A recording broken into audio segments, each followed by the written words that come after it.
Namaste everyone. Welcome to Sheetal Digital Ocean. Let's learn something new in this video. ये video में हम देखेंगे कि थीम एंड प्लगइन को कैसे इंस्टॉल करते हैं एंड एक्टिवेट करते हैं। स्क्रीन पे देख सकते हो कि डिफ़ॉल्ट हमारे डैशबोर्ड पे 3 थीम हमको दिखाई दे रही है।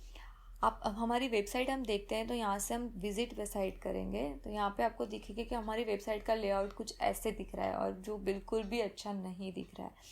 अब हम ये थीम को एक्टिवेट करके देखते हैं। ये थीम को हम एक्टिवेट करेंगे। अब हम हमारी वेबसाइट का व्यू देखते हैं तो आप देख सकते हो कि व्यू चेंज हो गया, फिर भी इतना अच्छा नहीं दिख रहा है व्यू। सिर्फ थीम चेंज करने से भी हमारी वेबसाइट का व्यू चेंज हो रहा है। अब हम क्या करते हैं, अगर आपके पास पेड थीम है या फिर कोई फ्री थीम आपको अपलोड करनी है तो हम यहाँ से अपलोड करेंगे। अगर आपके पास कोई पेड थीम है तो हम क्या करेंगे, यहाँ पे अपलोड थीम लिखा हुआ है, वहाँ पे जाएंगे और यहाँ पे आप अपनी जो भी जिप फाइल है उसको इंस्टॉल कर देना। अभी हम फ्री थीम के बारे में बात कर रहे हैं तो अभी हम यहाँ पे सर्च करेंगे ओशन WP। ओशन WP ये थीम है। ये थीम को हम क्या करते हैं, अभी इंस्टॉल करते हैं। ओके, जब तक ये इंस्टॉल हो रही है तब तक हम बात कर लेते हैं कि दूसरे कौन से प्लगइन्स हमको रिक्वायर्ड रहेंगे ई कॉमर्स वेबसाइट बनाने के लिए। तो दूसरे प्लगइन्स में हमको एक चाहिए होगा पेज बिल्डर। पेज बिल्डर कोई भी ले सकते हो आप, एलिमेंटर या फिर WP बेकरी, कोई भी, बट एलिमेंटर इसलिए प्रीफर किया जाता है क्योंकि वो यूज़र फ्रेंडली है and majorities of themes Elementor page builder plugin का यूज़ करती है। वो कॉमर्स इसीलिए यूज़ करना है क्योंकि हमारा जो भी ई कॉमर्स बिजनेस है उसमें प्रोडक्ट्स से लेके पेमेंट गेटवे से लेके शिपिंग सारे मॉड्यूल ये वो कॉमर्स प्लगइन के अंदर इंक्लूड होते हैं। थीम हमने ऑलरेडी बात कर ली कि कोई भी थीम आप यूज़ कर सकते हो, पेड और फ्री। अगर पेड थीम आप यूज़ कर रहे हो तो आपको पेड थीम अपलोड करनी पड़ेगी, उसको इंस्टॉल करना पड़ेगा एंड उसको एक्टिवेट करना पड़ेगा। अगर फ्री थीम आपको यूज़ करनी है तो आपको सर्च करनी पड़ेगी, जितनी भी अवेलेबल आपके पास फ्री थीम है उसमें से आप कोई भी थीम पिक कर सकते हो, उसको इंस्टॉल करो एंड उसको अपलोड कर दो, एक्टिवेट कर दो। अब कोई भी थीम होती है ना, वो पेरेंट थीम होती है और पेरेंट थीम में कोई चेंजेस नहीं करने हैं हमको, तो क्या करना पड़ेगा, हमको चाइल्ड थीम क्रिएट करनी पड़ेगी। तो एक और प्लगइन चाहिए होगा हमको चाइल्ड थीम क्रिएशन के लिए। तो इसके लिए हम यूज़ करेंगे चाइल्ड थीम कॉन्फ़िगरेटर प्लगइन। उसके बाद एक प्लगइन हमको चाहिए होगा बैकअप के लिए। बैकअप के लिए क्यों चाहिए होगा, सपोज आपकी वेबसाइट में कुछ प्रॉब्लम आ गई तो आप अपनी वेबसाइट का जो बैकअप आपके पास है उससे आप अपनी वेबसाइट को फिर से रिस्टोर कर सकते हो। आपको फिर से पहले से ही सारी मेहनत करने की ज़रूरत नहीं पड़ेगी। और एक प्लगइन सिक्योरिटी प्लगइन आएगा। सिक्योरिटी प्लगइन तो मस्ट चाहिए ही चाहिए हमारे में।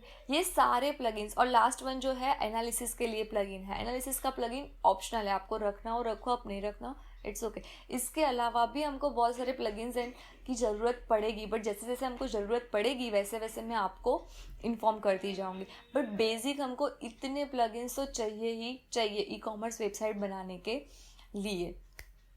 ये सारे प्लगइन्स आपको फ्री में मिलेंगे। अगर आपको एडिशनल फंक्शनैलिटी चाहिए तो ही इसका प्रीमियम वर्जन लेने की ज़रूरत है, अदरवाइज़ ये सारे प्लगइन आपको फ्री में मिलेंगे। मैं एक एडवाइस आपको देना चाहती हूँ कि आप कोई भी प्लगइन जो बोल रहे हैं ना GPL सर्टिफिकेट के अंडर है, वो प्लगइन एंड थीम्स परचेज मत करना। आपको कोई भी प्लगइन एंड थीम चाहिए तो उसके ऑफिशियल वेबसाइट पर से ही वो थीम एंड प्लगइन परचेज करना। हाँ, नो डाउट GPL सर्टिफिकेट के लाइसेंस के अंदर जो भी आपको थीम एंड प्लगइन मिल रहे हैं उसकी प्राइस कम होती है, बट उसमें आपको रेगुलरली अपडेशन नहीं मिलता है। अगर वो अपडेशन मिलता होगा तो भी वो थर्ड कंपनी से मिलता होगा। जो ओरिजिनल कंपनी है वहाँ से आपको कोई अपडेशन एंड सपोर्ट नहीं मिलेगा। ये मेरी एडवाइस है आपके लिए कि आप कोई भी थीम या प्लगइन परचेस करना चाहते हो तो आप डायरेक्टली वो वेबसाइट से ही परचेस करना। हाँ, थोड़ी कॉस्टली भले ही पड़ेगी बट आपको उसमें पूरा सपोर्ट भी मिलेगा एंड आपको जो भी रेगुलर अपडेशन आएंगे वो अपडेशन भी लाइफ टाइम मिलते रहेंगे। अब हम देखते हैं हमारी थीम इंस्टॉल हो गई या नहीं। अब हमारी थीम इंस्टॉल हो गई है। अब हम क्या करते हैं, इस थीम को एक्टिवेट कर देते हैं। तो थीम को हम अभी एक्टिवेट कर रहे हैं। थीम को जब एक्टिवेट करेंगे ना तो वो रिकमेंडेड करेगा कि कौन से प्लगइन इस थीम के लिए रिक्वायर्ड है। तो यहाँ पे हम देख सकते हो कि इसमें ओशन एक्स्ट्रा नाम का प्लगइन हमको रिक्वायर्ड है। तो हम यहाँ पे क्या करेंगे, इंस्टॉलिंग प्लगइन कर देंगे। तो क्या होगा, ये प्लगइन अब इंस्टॉलेशन स्टार्ट होगा इस प्लगइन का। पहले कोई भी वेबसाइट बनाना आप स्टार्ट करते हो तो पहला काम आपको क्या करना है, तो पहले आपको थीम को इंस्टॉल करना है एंड एक्टिवेशन करना है। अगर आपके पास पेड थीम है ना, तो मेजोरिटी वो थीम के साथ साथ जितने भी प्लगइन्स भी रिक्वायर्ड होते हैं ना, वो ऑटोमेटिकली ही इंस्टॉल एंड हो जाते हैं। पहला स्टेप थीम इंस्टॉलेशन करना है। थीम इंस्टॉलेशन के बाद वो रिकमेंडेड करता है कि आपको ये प्लगइन भी चाहिए, उसको भी इंस्टॉल करो। तो वो प्लगइन हमको क्या करने हैं, इंस्टॉल करने हैं। इंस्टॉल करने के बाद क्या करना है, एक्टिव करने हैं। तो जैसे ही प्लगइन इंस्टॉल हो गया, यहाँ पे एक्टिवेट भी हो गया है सक्सेसफुली। अब हमारे पास दो वे हैं। फर्स्ट वन ये है, अभी इस पेज को हम रिफ्रेश कर देते हैं। ये पेज हमने रिफ्रेश किया, तो ये पेज रिफ्रेश करने के बाद हमको यहाँ पे एक नया ऑप्शन आ गया, थीम पैनल। ओके, ये थीम पैनल पे हम यहाँ पे देख सकते हैं इंस्टॉल डेमोज। अब यहाँ पे ई कॉमर्स, बहुत सारे ऑप्शन है, यहाँ पे आप ई कॉमर्स सिलेक्ट करो। इसमें से कोई भी आप ऑप्शन सिलेक्ट करके उसके डेटा को इंपोर्ट कर सकते हो। डेटा को इंपोर्ट करोगे दैट मीन्स ये जो भी लेआउट, जैसी भी वेबसाइट दिख रही है ना आपको, वैसी सेम वेबसाइट आपके वेबसाइट में इंपोर्ट हो जाएंगे सारे डेटा, और आपकी वेबसाइट का लेआउट भी सेम ऐसा ही हो जाएगा। बट अभी हमको ये नहीं करना है। अभी हम क्या करेंगे, हम खुद बनाएंगे हमारी वेबसाइट, हमारा लेआउट से। सिर्फ हमको क्या करना है, जस्ट ये थीम एक्टिवेट करनी है। तो हम क्या करेंगे, पहले ही एक चाइल्ड थीम क्रिएट करेंगे। चाइल्ड थीम क्रिएट करने के लिए आपको प्लगइन कौन सा इंस्टॉल करना है वो मैं दिखा देती हूँ आपको। तो प्लगइन्स में जाना है, उसके लिए प्लगइन्स में जाओगे आप, तो यहाँ पे add new plugin, add new में जाके यहाँ पे लिखना है आपको चाइल्ड थीम कॉन्फ़िगरेटर।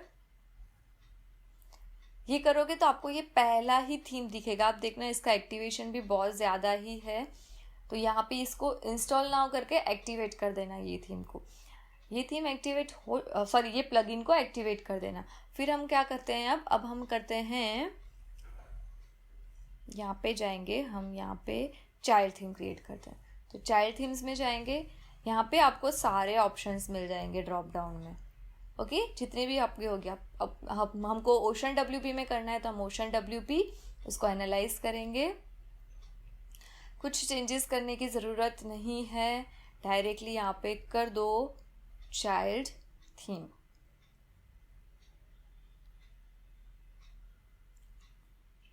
ओके, अब हम जाते हैं तो देखते हैं थीम्स में अपीयरेंस।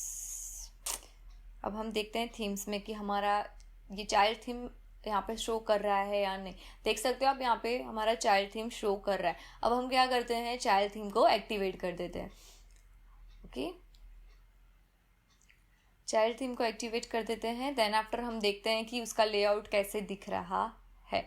अब हम हमारी वेबसाइट देखते हैं, तो वेबसाइट का लेआउट कैसे दिख रहा है वो देखते हैं। ओके, थोड़ा बहुत चेंजेस है, बट स्टिल अभी भी इतना अच्छा नहीं लग रहा है।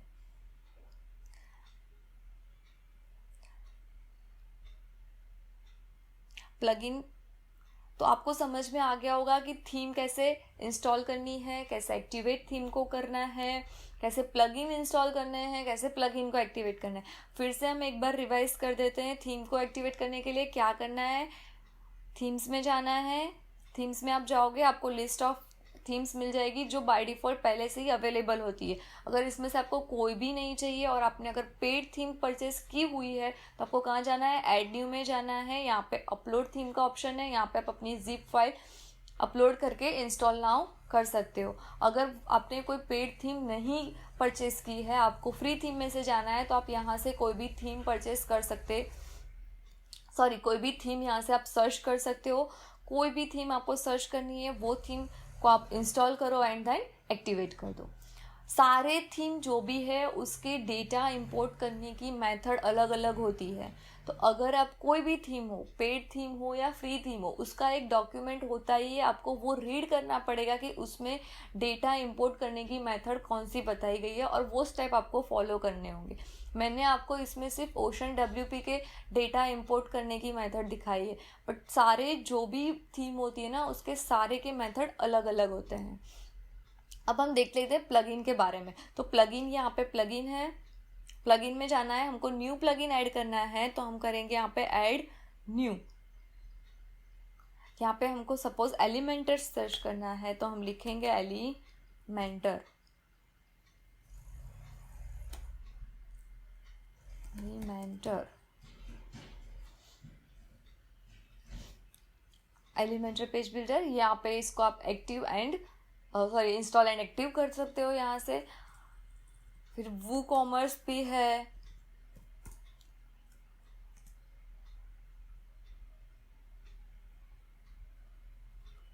वो कॉमर्स को आप ऐसे ही सेम इंस्टॉल एंड एक्टिव कर सकते हो यहाँ से। मैं आपको बता देती हूँ, जो हमारा सिक्योरिटी प्लगइन है ना, सिक्योरिटी प्लगइन, तो सॉरी ओके, ये हमारा सिक्योरिटी प्लगइन जो है ना, उसमें आपको एक ऐसा पॉपअप दिखाई देगा जब भी आप इंस्टॉल करके एक्टिवेट करोगे तब। तो उस टाइम पे आपको क्या करना है, यहाँ पे आपको वो ईमेल आईडी लिखना है जहाँ पे आपको कोई भी सिक्योरिटी अलर्ट हो ना, वो मेल आए। सपोज़ कि आपका लॉगिन कहाँ से हो रहा है, सपोज़ आप पे कोई अटैक कर रहा है, तो वो अटैक हो रहा है, वो सिक्योरिटी अलर्ट सारे आपको जो भी मेल आईडी पे चाहिए वो मेल आईडी यहाँ पे लिख के, यहाँ पे टिक करके कंटिन्यू कर देना है। ओके, सो आपको समझ में आ गया होगा कि थीम एंड प्लगइन को कैसे इंस्टॉल करते हैं एंड कैसे एक्टिवेट करते हैं। सो आपका आज का टास्क क्या है, आपको कोई भी एक थीम इंस्टॉल करनी है एंड एक्टिवेट करनी है, और उसमें जितने भी रिकमेंडेड प्लगइन है वो भी इंस्टॉल करने हैं एंड एक्टिवेट करने हैं। ज़रूरी नहीं है कि आप भी यही सेम थीम यूज़ करो, कोई भी थीम आप यूज़ कर सकते हो, आपकी मर्ज़ी। बट अगर अभी आप लर्निंग पोजीशन पे हो तो आप ये थीम इंस्टॉल करना, एक्टिवेट करना, बट इसके डेटा को इंपोर्ट अभी मत करना, क्योंकि हम अभी लर्निंग स्टेज में है ना। अगर आपको थोड़ी बहुत भी नॉलेज है, आपके पास पेड थीम ऑलरेडी है ही, तो आप उसके डेटा को इंपोर्ट करके भी काम कर सकते हो। सो ये टास्क कंपलसरी कंप्लीट करना। कौन सा टास्क? टास्क ये है आपके पास कि कोई भी थीम एंड प्लगइन इंस्टॉल करने हैं, एक्टिवेट करना है।